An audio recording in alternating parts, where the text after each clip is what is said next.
नमस्कार प्यारे छात्रों, YouTube channel Atmaram science academy पे आप सभी का स्वागत है। आज हम आपको क्लास 10th साइंस के 20 अति महत्वपूर्ण प्रश्न बताएंगे जो आपकी परीक्षा के लिए बहुत ही ज़्यादा इम्पोर्टेंट रहेंगे। तो चलते हैं पहले वाले प्रश्न की तरफ। पहला प्रश्न है, विरंजक चूर्ण का सूत्र क्या होता है? तो आप सबको वैसे याद ही होगा कि विरंजक चूर्ण का सूत्र क्या होता है। चलो आपको बताते हैं अब विरंजक चूर्ण का सूत्र क्या होता है। तो यहाँ पे इसका सूत्र होता है CaOCl2। वैसे ध्यान रखना, विरंजक चूर्ण को ब्लीचिंग पाउडर भी कहते हैं। अगर परीक्षा में पूछे कि विरंजक चूर्ण को बनाने के लिए कौन सी गैस होना बहुत जरूरी है, तो ध्यान रखना क्लोरीन गैस। तो ये प्रश्न भी यहाँ से बन सकता है।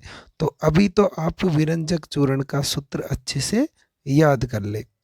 चलो चलते हैं दूसरे वाले प्रश्न की तरफ। दे रखा है, धावन सोडा का रासायनिक सूत्र क्या होता है? ध्यान रखना प्यारे छात्रों, धावन सोडा यानी कि इसे हम धोने का सोडा भी कहते हैं। इसका रासायनिक सूत्र क्या होता है? चलो देखो, रासायनिक सूत्र होता है सोडियम कार्बोनेट और इसको हम कहते हैं Na2CO3 और इसमें 10 H2O मतलब 10 क्रिस्टलन जल के अणु होते हैं। ठीक है, तो आप अच्छे से ये सूत्र याद कर ले। यह परीक्षा के लिए बहुत महत्वपूर्ण माने गए प्रश्न है। अगला प्रश्न है, चुंबकीय फ्लक्स का मात्रक क्या होता है? तो आपको याद होना चाहिए कि चुंबकीय फ्लक्स का मात्रक क्या होता है। चलो बताते हैं इसका आंसर। तो चुंबकीय फ्लक्स का मात्रक क्या होता है? बेवर होता है दोस्तों। क्या होता है? बेवर। चलो चौथे वाला प्रश्न बताते हैं। दे रखा है, मटर का वानस्पतिक नाम क्या होता है? तो सोचो अब, मटर का वानस्पतिक नाम क्या होता है? चलो आपको उत्तर बताते हैं। पाइसम सेटा इवम। क्या होता है? पाइसम सेटा इवम। ध्यान रखना, पहले भी ये बोर्ड एग्जाम में सबसे अधिक बार पूछा गया प्रश्न है। अब पांचवा प्रश्न बताते हैं। दे रखा है, जीवाश्म ईंधन के उदाहरण कौन से हैं? तो ध्यान रखना, जीवाश्म ईंधन के उदाहरण कोयला और पेट्रोलियम है। कौन से? कोयला और पेट्रोलियम।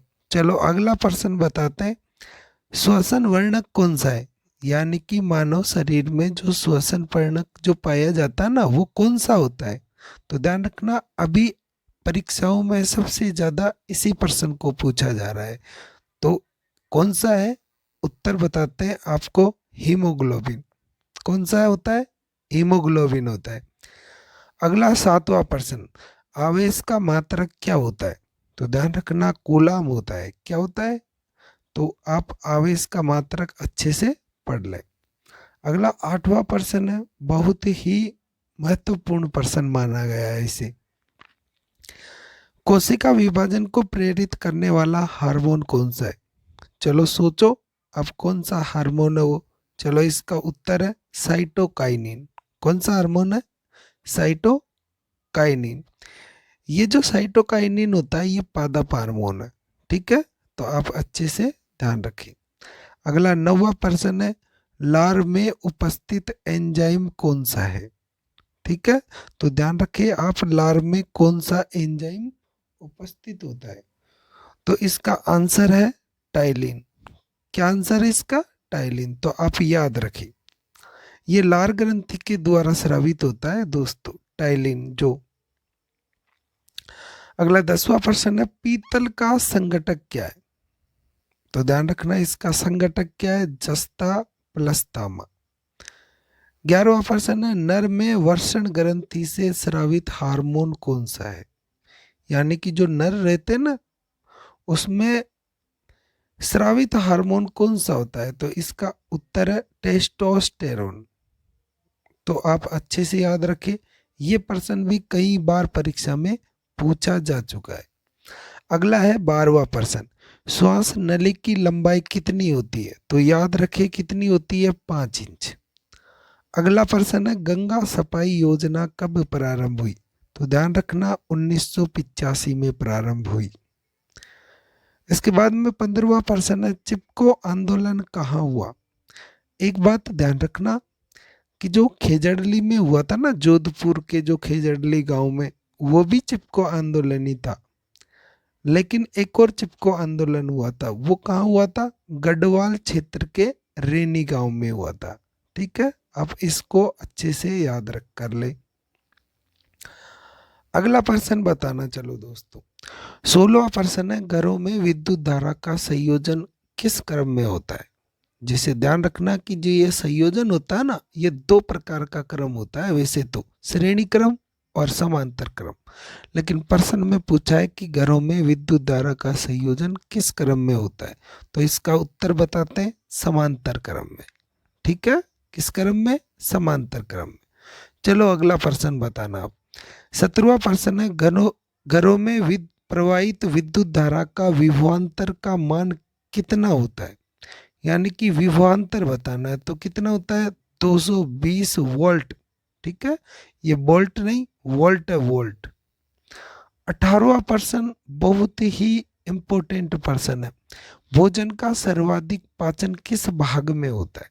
तो ध्यान रखना जो भोजन का सर्वाधिक पाचन होता है ना, वो सबसे अधिक कौन से वाले भाग में होता है? तो वो होता है छोटी आंत की। जो छोटी आंत का एक भाग होता है प्यारे छात्रों, कौन सा? क्षुधांत्र वाला।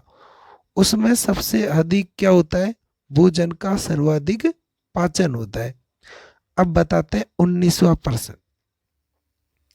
दे रखा है अगर कोई जलती हुई मोमबत्ती रहती है तो वो किस कारण बुझ जाती है? या फिर हम कह सकते हैं कि जो बुदबुदाहट के साथ जब मोमबत्ती बुझती है तो जब कौन सी आवाज आती है? वैसे फटफट की आवाज आती है। तो किस कारण ये मोमबत्ती बुझ जाती है? तो इसका कारण है CO2 गैस के कारण। किसके कारण? CO2 गैस के कारण।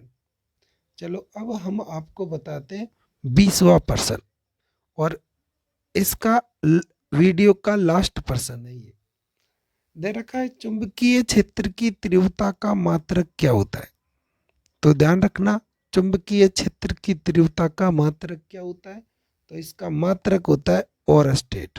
ठीक है, तो इस तरह आज हमने बहुत ही इम्पोर्टेंट प्रश्न बताए जो आपके इस तरह के प्रश्न परीक्षा में बहुत ही ज़्यादा बार पूछे जाते हैं। अगर वीडियो आपको अच्छा लगा हो तो चैनल को सब्सक्राइब करें और लाइक करें। ठीक है, और अगर कोई भी प्रश्न आपके कभी भी समझ में ना आए तो आप हमें कमेंट्स भी कर सकते हैं। ठीक है।